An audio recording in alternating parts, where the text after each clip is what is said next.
Brilliant. Well, hello everyone, and welcome to our event today, a fireside chat with Ben Page, Chief Executive of Ipsos MORI, hosted by the Business School Alumni Network. My name is Ciara Eastell, and I am Professor of Practice in the Centre for Leadership here at the University of Exeter Business School, and I'm really delighted to host the event today. Just a few words about the event just before we kick off our fireside chat with Ben. We'll have a conversation, Ben and I, for about half an hour or so, and then I'll field as many questions as I can. Some of you submitted questions when you signed up for the event, so I'll ask some of those, and the chat is open to you throughout to submit questions as we go along. So do feel free to use the chat, and I'll do my best to pose as many as I can in the time that we have with Ben. We are recording the event, so it will be available alongside lots of other interesting webinars organised through the Alumni Network on the Business School's YouTube channel, and a link should be up on the chat fairly soon. So welcome, Ben, to this fireside chat.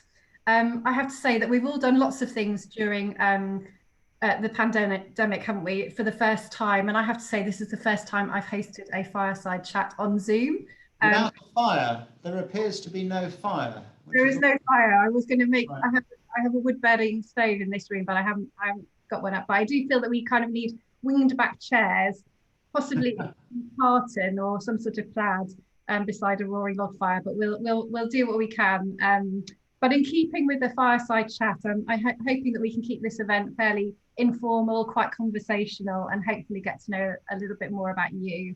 As a person and as a leader, as well as you hearing from you about some of the trends that you've seen and spotted this year. But just to give, I suppose, a little bit of context of the business school, our three priorities of the business school are around responsible leadership, digital transformation, and environmental sustainability. And I think based on what I know about your work and your work at Ipsos MORI, I'm sure we'll cover those areas too. And then, as I say, we'll have some time for questions coming in from students and alumni. But I just want to kick us off then first, Ben, with a bit of questions about you, really, and your background and your leadership journey. And I know, because we've talked, that you originally come from Exeter and you sort of grew up here. Can you just tell us a bit about your Exeter background and what you loved about Exeter as you grew up? Yeah, so I was born in 1965 and went to Stoke Hill School, which some of you will know and some of you won't.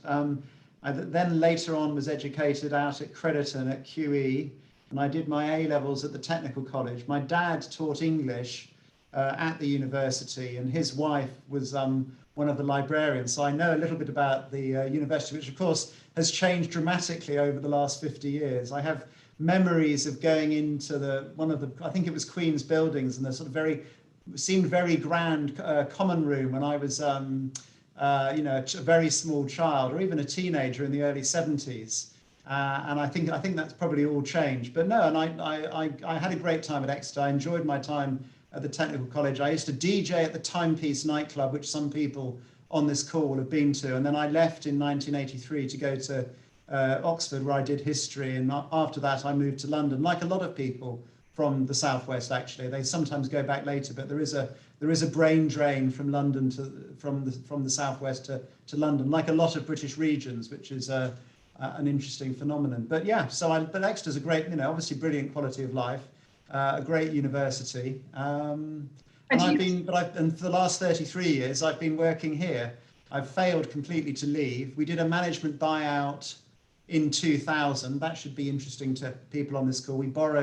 We did a leverage buyout, and then we sold the business in 2005 to a French company, which is why it's now called Ipsos MORI. And I've failed to ever leave, which is in some ways a great failing. We have grown from 40 people to 1,500 people over the time.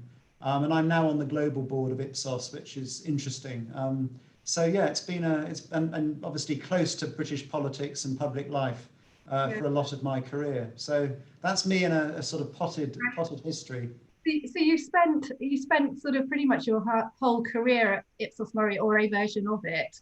And that's quite unusual. I mean, that's how many years have you been there? 33 years. There's a lot of people here who've been here a long time. And I think actually one of the tropes that you get, or you used to get until recently, was this idea that everybody will have a portfolio career and only stay anywhere for about 3 years. But I think if you look at average job tenure in Britain, I think from memory in the 1980s, it was about 12 years was the average time in a job. And I've got a feeling it's still around 9 years. So, actually this idea that it's a bit like the idea that nobody lives where they were born and brought up. And actually, again, the last time I looked, 50% of the UK population lives within 20 miles of where they were born. So sometimes we have these sort of ideas which are popularized sometimes in the media, and they're not always completely right. So yeah, it is a long time, and it's probably a failing on my part.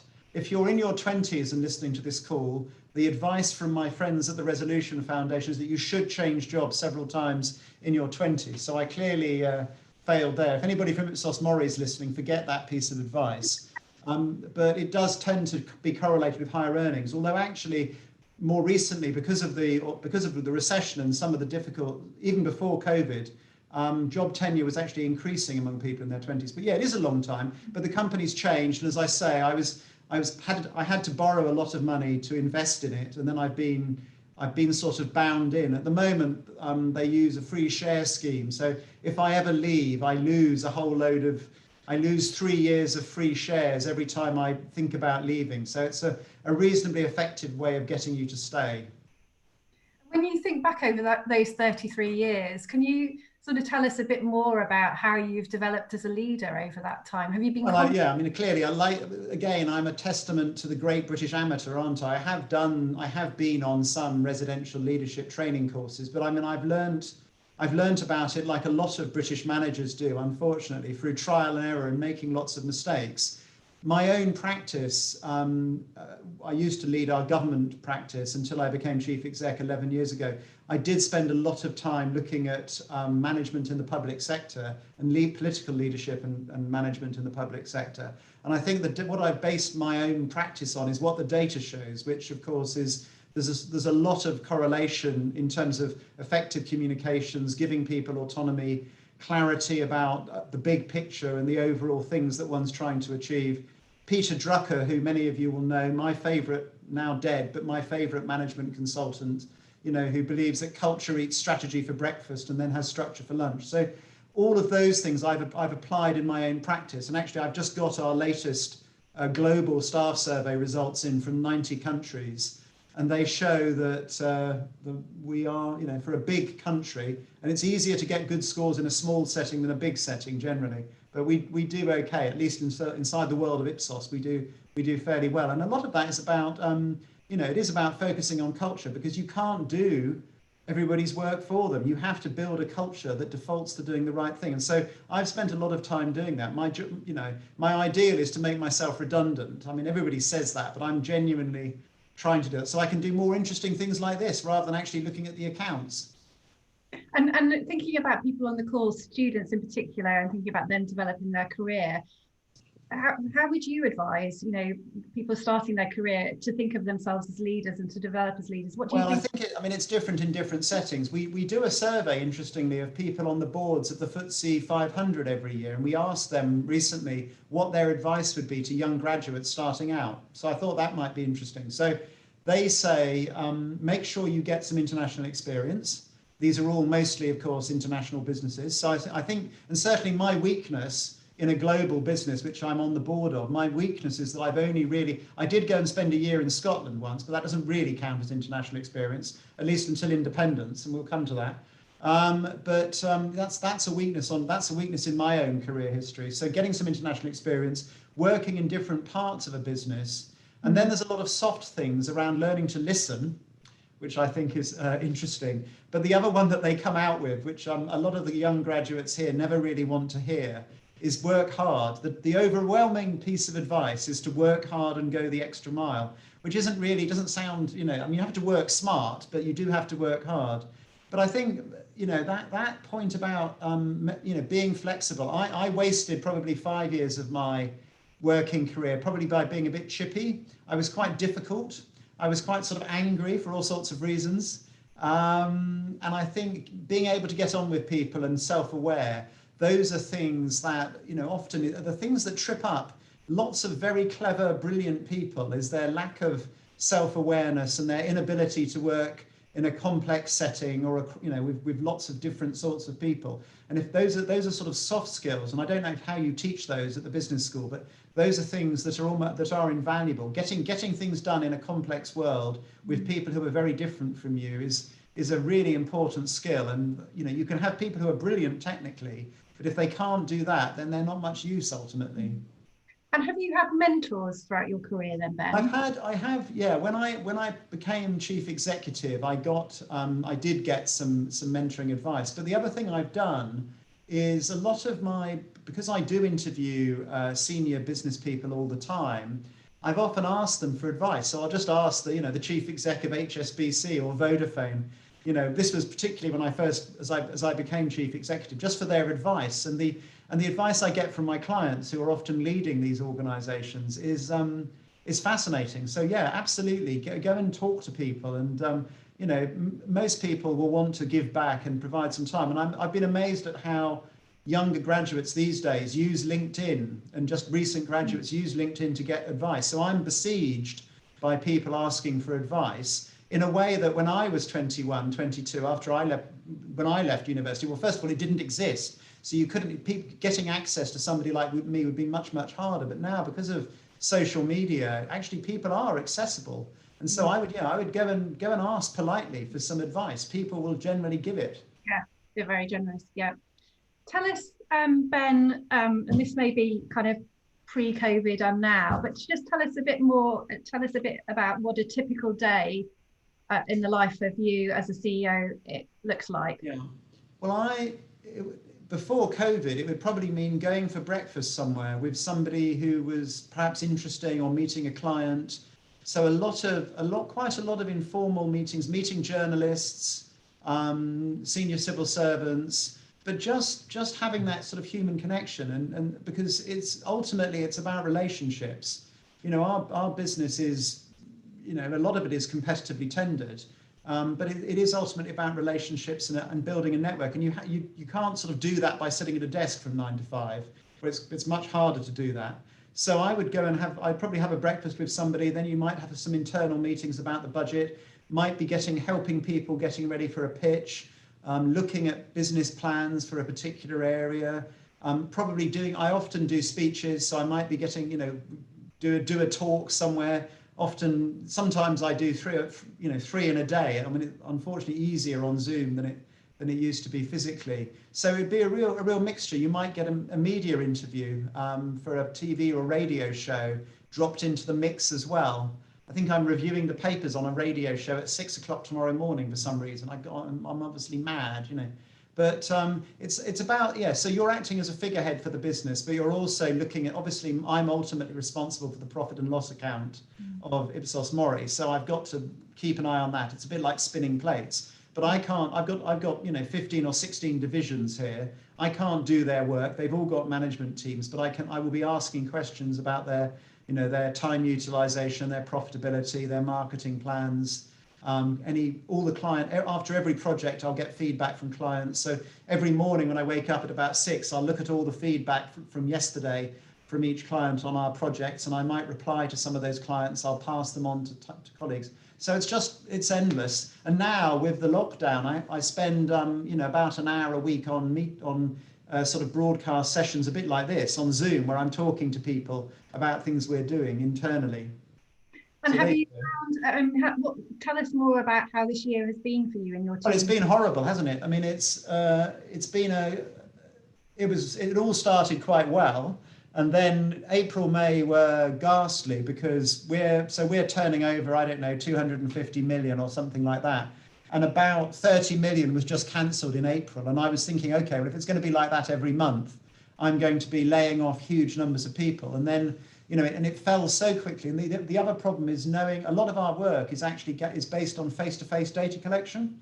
So we still go and have thousands of people knocking on doors because ultimately there's millions of people in Britain who you can't access any other way. And so all of that just fell off a cliff. We had a contract with Jaguar Land Rover. They just rang up and said that stopped. That was 30 people based in Coventry or something. So it was, you're into sort of daily war room sort of meetings about what are we going to do, who are we going to lay off. And then, of course, we had the furlough scheme. And then we were asked by the government to help them on COVID testing.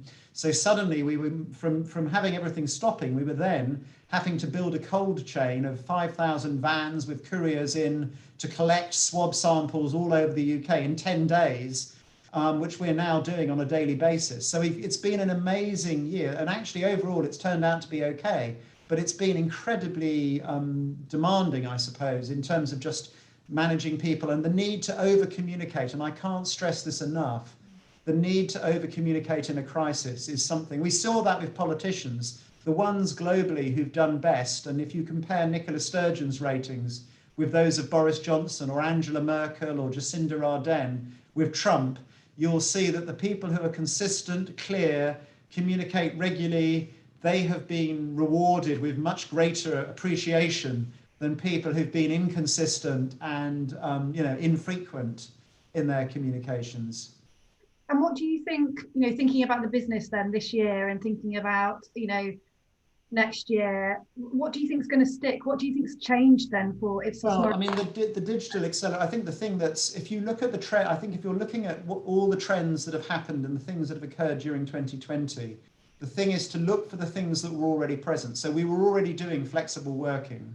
We were already using Zoom and MS Teams, etc. a bit. But of course, this has just put it all on steroids. And so a lot of people have discovered we've discovered that you don't need to be in an office to run a growing, profitable business. And so I'm wondering about how many of the floors of this building I'll need. When we did a survey for the CBI last week, we found that business is planning to drop 1/5 of its office space in the UK because it just doesn't, it's worked out it doesn't need to pay for all those expensive buildings. So I think that's very, that's going to happen. That blended mixture. Most people tell us that they're going to have a mixture of home and office working. I think offices have got to become like clubs. They've got to be somewhere with great Wi-Fi, great coffee, some really interesting books you might want to look at, a place where you could come and hang out and talk to some people.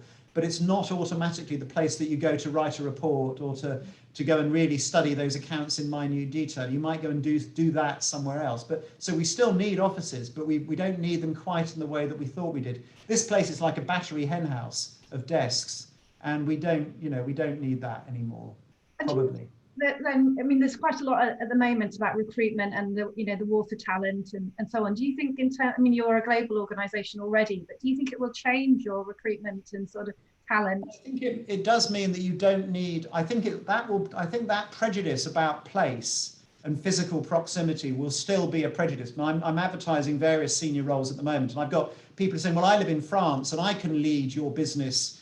These 200 people that you've got doing this, that, and the other." And I'm like, well, I'm not quite sure how you're going to do that from rural France when they're nearly all in London. And I think for certain roles you can do that. My secretary is currently on an island somewhere in the Atlantic, and she's able to function perfectly well in this setting as my secretary. But we'll see, I think. So, but overall, I think it offers us the possibility of a more, certainly in Britain and many places that it's a challenge for cities like London, but London will be fine. It always is. It's done plague and war before, but it is a possibility of a more distributed workforce. Sorry, I've stopped moving in my office, so the light's gone off. I just have to stand up and walk around, and the light, there we go, the light goes back on again. So I think it is a possibility of a more distributed workforce, but I think that will take a bit longer to come together. It will be more people who used to be in the office who have now moved further away. I'm not sure I'm going to recruit graduates in Devon, probably I should, who stay in Devon and never ever come to the office. I think that's a bit more difficult, but we'll see.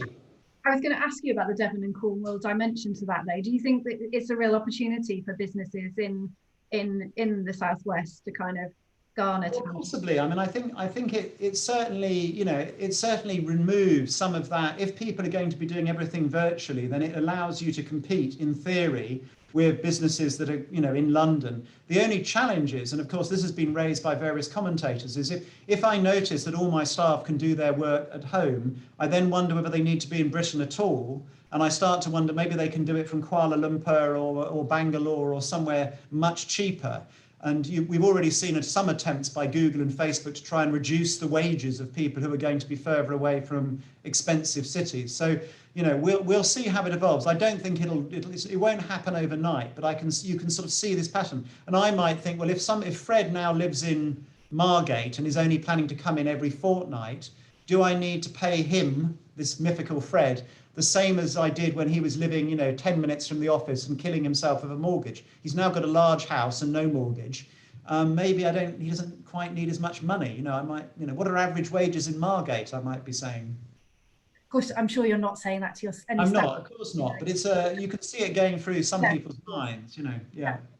I'm just going to move us on then and starting to think about sort of trends, both nationally and internationally, and thinking about those priorities that we have at the business school around responsible leadership, digital transformation and environmental sustainability. And just taking that first one around responsible leadership. And you mentioned there some kind of, you know, national politicians from around the world. Who do you think's done responsible leadership well this year, both politically and in our civic and commercial institutions? Well, that's an interesting. I mean, I think actually generally business has actually done a pretty good job. We polled the British about how their employers had handled the pandemic, and 8 out of 10 said that they'd been empathetic, they'd provided clarity, etc. Most politicians, even Donald Trump, got a boost at the start of lockdown, which is what we call the rally round the flag effect. But overall, it's been women more than men. So Jacinda Ardern, Angela Merkel's approval rating is something like 79%. Now, for those of you who study political science, this basically means she's God. I mean, nobody. I mean, British politicians. I think Boris Johnson has currently got about 30%, 32% happy with the way he's handling the pandemic. In Scotland, it's 19% are happy with the way Boris Johnson is handling it. He's not actually doing anything that different from Nicola Sturgeon, although she gets 74% in Scotland. So there is something about, and so there's definitely some bias there on the part of the Scots, but they just don't like Boris Johnson. So I think, but generally, business has stepped up, leaders have stepped up, political leaders generally, Macron in France, Conte in Italy, all of those people have got better ratings, and it's generally where, you know, it's partly because people in a crisis, people look for leadership. They want to believe that the people in charge have a plan, even if they have no idea. They want to believe that the person in charge has a plan, and I've been very conscious of that in my own communications internally. But actually, my ratings have gone up in my own firm. But some of it's a natural sort of a psychological effect that, oh my God, there's a crisis. Does somebody actually know what's going on? But I think overall, what it tells us is all of those things about leadership as followership, being there for people, setting the tone, the clear messages about what we're trying to do, transparency, probably almost over communicating, those things which even in the good times are important, become even more important in a crisis. It's going to be tough if you're in a sector that is going to be fundamentally disrupted. If you've got a huge retail operation, if you're in hospitality, some of those businesses aren't going to come back. The number of shops that's shut this year has doubled compared to last year, and we're in that was another accelerate in the same way that the digital acceleration, like this call, means that we will use this for a lot of business meetings in the future in a way that we didn't. So business travel won't be the same in the future. Yeah. But retailing has just gone, it's accelerated an existing trend in retailing. But so there is, if you're a leader of those types of businesses, you've got some difficult messages. But I think it just reminds us that people want to be told the truth, actually. And if it does mean that there are going to be job losses, people would rather hear that than, have some sort of warm, rather vague words. People want to hear the truth, and they respect people who tell them the truth. Generally, I mean, if it's totally brutal, it's a bit harsh, because they also want empathy, but they want the truth. It's their sort of authenticity factor, isn't it? Yeah. Do you think then that the leadership, that's obviously, you've described a style that has worked, effectively for some leaders, many leaders this year, dealing with the kind of immediate aftermath. How do you think that's going to, do people, is that more of the same, or do you think a different kind of iteration of that leadership style will emerge? I think those are good qualities. So I started off doing a 1-hour talk or a 30-minute talk every week. I'm now doing it every 2 weeks, because it's partly just the amount of time necessary to go into it. But one of the things that's happened this year, along with one of the things we haven't talked about is Black Lives Matter. And I think the focus on inequality that COVID has brought home. So, you know, we've got a society where people feel it's too unequal. In many of the countries people on this call are from, as well as the UK. And I think lockdown and the events of this year, the unequal impact of the virus, and the fact that it reveals that the low paid are the people who make society tick over, whereas people like me, quite frankly, you know, do nothing. I'm exaggerating for effect. I think that has brought more attention. And so the reason I was mentioning that is because that's put more pressure on leaders to address that. So I've had to talk about, you know, race relations, Black Lives Matter. The younger people in our business wanted me to take the knee and sort of swear, you know, to avenge the murder of George Floyd in America. Whereas older people think, what's all this stuff about diversity that you're talking about every week now? And so I think, I think that the extra conduits that this has brought home, and the fact that you now see business leaders far more, and that's what's true in my own business is true for many businesses. There's much more exposure in many ways for senior leaders. So I think personally, I would guess that a lot of that sort of visual messaging, that communication is going to have to stay, because expectations have been raised during the crisis about openness, transparency, consistency. And if you suddenly turn it off and go back to sending memos once a month, you're going to find it hard to keep all your staff when they have other jobs they can go to. So I think it's another, in the same way that the death of Lady Diana was supposed to have unleashed this sort of unbuttoned the stiff British, you know, stiff upper lip and made us a bit more emotional. I have a feeling that COVID may have also in business forced a bit more transparency and a bit more authenticity on leadership. And if you were planning to go back to micromanagement and sort of everything else, you're going to find it harder in future. And it's interesting that you mentioned Jacinda and Angela Merkel and Nicola Sturgeon. Do you think there's something in a female style of leadership that's come to the fore this year? Well, I mean, I'm with, there's a guy called Tom Peters, who was a best-selling author in the 1980s. He's still alive and still writing on Twitter.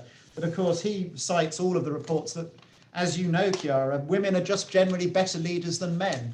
That's what the data shows. I mean, the fact that we still only have 33% of the FTSE 250 with women on the board of the company is a bit of an issue. But no, generally the skills, some of the things that are seen as female, typically seen as more female qualities, you know, empathy, consideration, all of this stuff, listening, and what a softer style, those are, you know, generally more valued. I think again that the idea of gendered behaviours is sometimes a bit overblown, but there is something to it. So yeah, women are generally better. They're generally better managers, better people than men, and I will generally promote women over men if I have a choice. I mean, I'm exaggerating slightly, but we still have a gender pay gap at Ipsos MORI, and we need to look at why these things are happening. And what about that sort of, you know, Black Lives Matter has been a really significant and important and upsetting and compelling moment. What do current leaders need to do to continue that drive for diversity? And what's your expectation around new models of diverse leadership coming? I mean, I think that ultimately, I mean, I am a data person, so you've got to start measuring it. And I think the obligatory gender pay gap reporting for larger companies has made us pay attention to it. My board in Paris is focused on it. My bonus is partly related to the gender pay gap. So if I reduce the gender pay gap, in theory, I get a bigger bonus. So we're incentivizing the behaviors that we're trying to see. But I think so. First of all, look at the ethnicity pay gap, and my board is neutral on gender, but in terms of ethnicity, it doesn't reflect Britain. My recruitment of graduates does. A quarter of my graduates are from, I'll use Black, Asian, minority, ethnic, although we're also doing some research about that word, those phrases, because some people don't like it. But no, it's what measures gets done. So, I mean, all of the evidence shows that having inclusion groups, having race groups, all of these things actually matter much less than senior sponsorship of individuals and simply setting yourself some targets and measuring it. So you can, I think, in fact, there are some, it's probably in Harvard Business Review, some of the stuff about, all of that stuff about racial, unconscious bias training, none of that works. People like it, but it doesn't actually work. So you've got to focus on the numbers and you've got to say, what are we actually trying to achieve here? And that's what's is driving our work on gender. I mean, I think there are structural things that one needs to look at. So what happens when women have children? You know, increasingly, I'm trying to get men to take the same. We've given men the same amount of paternity leave as women have maternity leave here. So men are now taking more of that, and we'll see. But I need to then see, does that lead to different consequences in their earning power? These are all the sorts of things we need to look at. But yeah, what gets measured gets done. So I would skip all the warm words, and I would focus on actual measurement if you're serious about dealing with it. Yeah. But then you also need to feed back to the organisation, because there's a generational difference inside Ipsos MORI. One of the reasons I've stayed here for 33 years is to make the company into the sort of place I would have liked it to have been when I joined in 1987, because it certainly wasn't. And I sometimes joke to the trainees that I've stayed to fire everybody who made me miserable as a trainee. So don't shit on, this is another key lesson for everybody on the call, do not shit on people on the way up, because they will sure as hell get you on the way back down. And I hope I've sort of laid that message in here. But you know, what the difficulty is, that what I thought, or what I as a 55-year-old think is the way the things ought to be, is now quite different than the way a 25-year-old thinks things ought to be, because the zeitgeist has moved on. And so you know, the young people want a lot more. Some of it, though, I'm giving back to them, because they're complaining. They will complain about, well, why are there not more black directors here? And I'll say, well, look, you're in charge of a team of 10 people, you recruit them, so how many black people are in your team?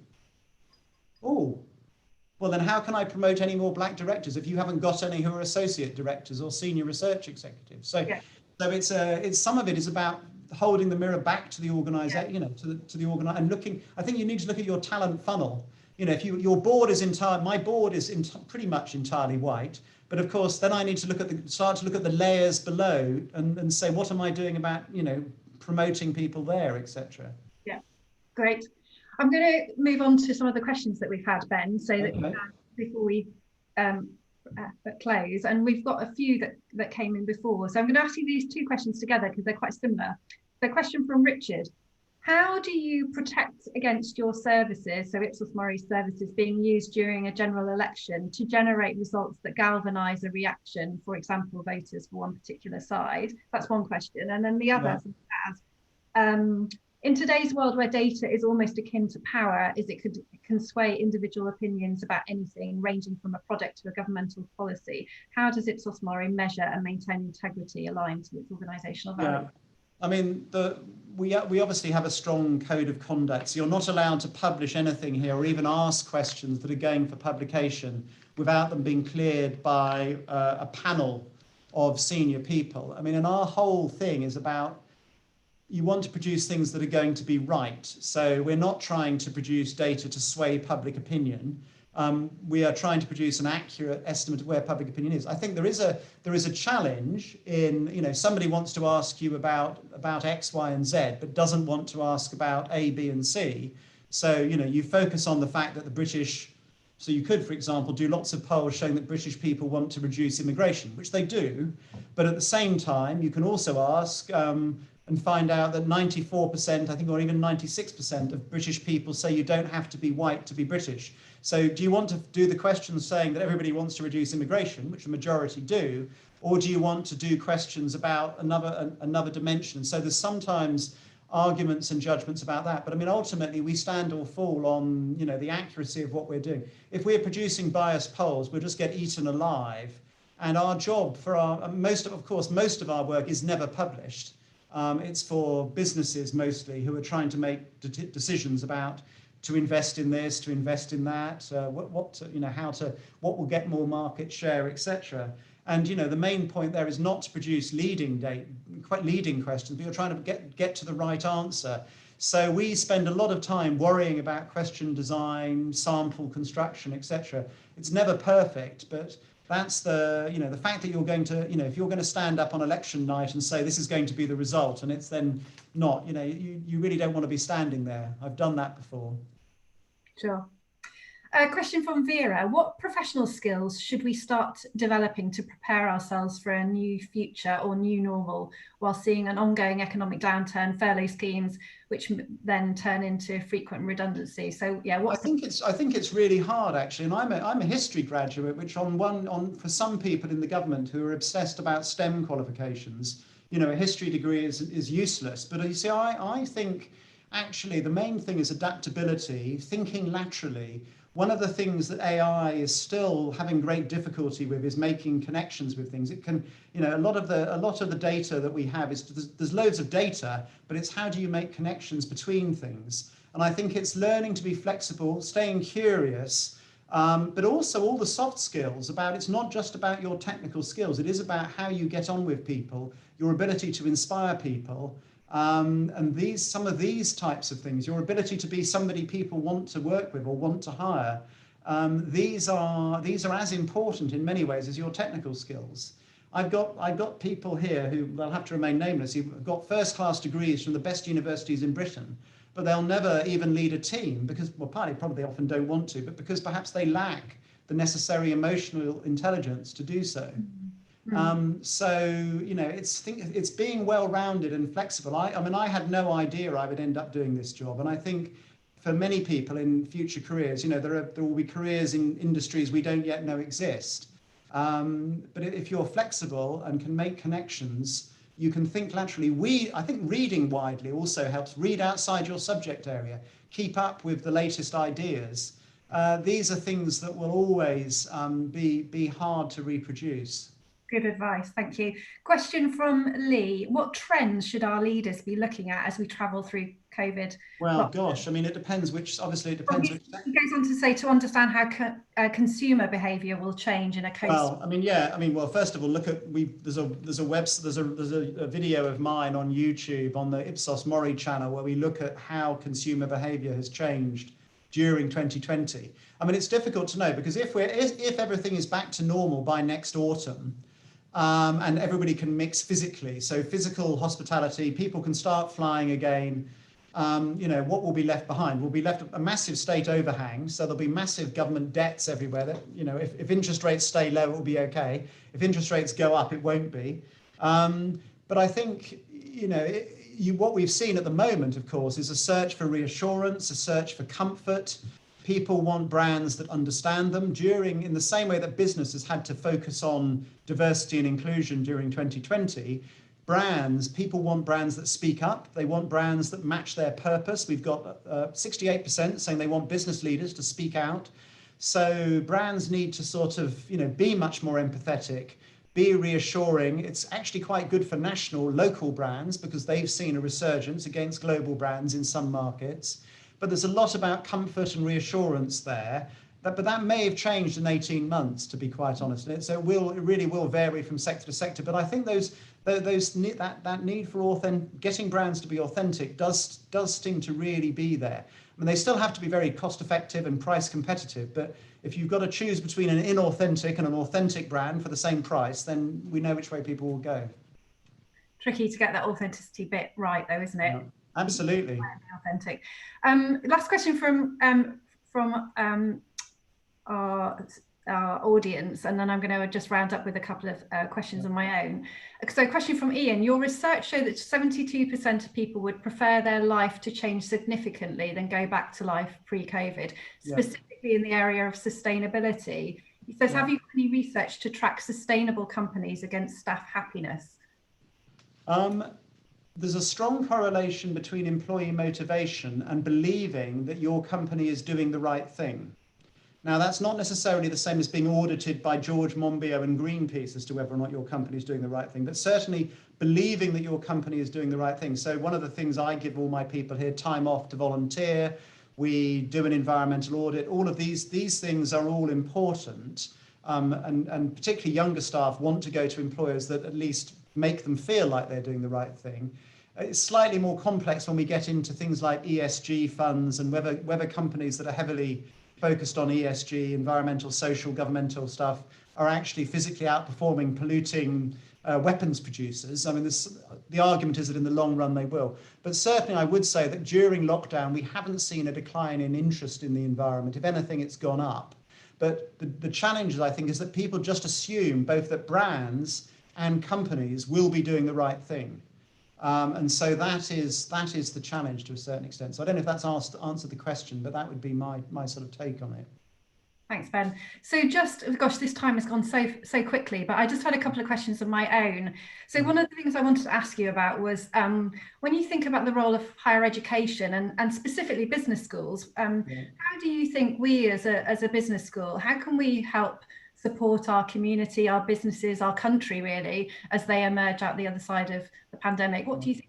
I think that, I mean, one of the brilliant things about business schools, apart from obviously the brilliant tutors and the brilliant content, which we'll just take for granted, is also the networks that you build there, and the people, particularly I think for graduates, where you're meeting people from other industries and other sectors who have completely different working lives. I mean, I've only done a few residential courses but I mean, the most useful thing is other people telling you what you're like who know nothing about you. And I think particularly about your management style or your leadership behaviours, that's invaluable. And I think, you know, we keep complaining about British business and British management. There's a sort of British people love slagging off Britain. It's one of our favourite national sports. So there's a lot that we can do about training people in the things that empirically we know work. But yet somehow we keep telling people the bleeding obvious, and for various reasons it doesn't happen always. So there's some questions about why that is, and perhaps business schools spending more time studying there. I think there's always a challenge about running the place and keeping the material and the content up to date. So I think more partnerships with business is probably a good idea, so that people are dropping back in and back out again of stuff, because that's useful both for the academics and people teaching, and also for the students and for the businesses. So we need those internships and those people coming in to work on those particular projects, I think. Yeah. One of my colleagues, David Barry, who's an associate dean, he's put something in the chat that says, I'm a history grad as well, and was once taught by the one and only Bob Worcester when he did a guest series at Royal Holloway, now associate dean here. Very good. Okay, well, Bob still at the age of 86 or 85 is still coming to work every day here. He hired me in 1987. But yeah, history is a great subject. And the reason why simply is because you have to look at loads of different things and then create a subjective truth, which is subject to obviously interrogation from all of those things, which is why actually even in this current job, it has some sort of relevance. Now, there was one pre-prepared question that I did ask you, Ben, before today, and it comes from my love of the Saturday's Financial Times, when they do a dream dinner party or your fantasy dinner party, where you can invite anybody, living or dead, to your fantasy dinner party. And I know you've given some thought to that. Can you share who's coming to your? So my fancy dinner party reflects my love of Italy, where I go on holiday every year, and my love of architecture. So we're going to have an Italian architect called Francesco Borromini. If you've been to Rome, you will have walked past some of his churches. He was a sort of one of the masters of Roman Baroque architecture in the mid-17th century. And then you'll have somebody from about 100 years before called Andrea Palladio from Venice. He built some of the churches that you will see on the waterfront at Venice, among a lot of other things. And then we'll mix that in with Karl Marx, who was very important to me at university, because he'll be fascinated about where capitalism's got to now. And we'll get Machiavelli back, because he's always good on leadership and is sadly impugned. And then probably we should get some women who are used to real politics. So we'll have Maria de Medici, who was obviously one of the Medicis who married into the French throne, and Isabella d'Este, who was was constrained by her gender, but would have been a really interesting personality. She was busy in Mantova, and you can go and see what her specially decorated rooms in Mantova. They were two great artistic patrons. And if there's any room left, we'll have Charles V as the most powerful ruler on earth in the 16th century, and Titian, who was his painter.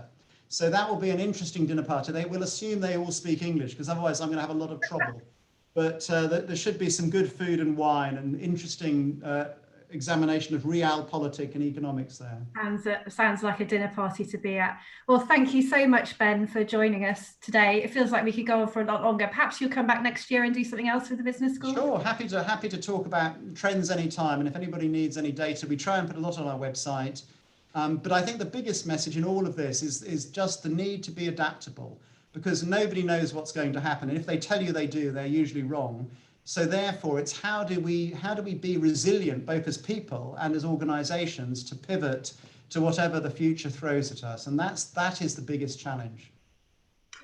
Thanks again, Ben. Really nice to have you with us, and we'll be in touch. Thank you. Bye-bye. Bye.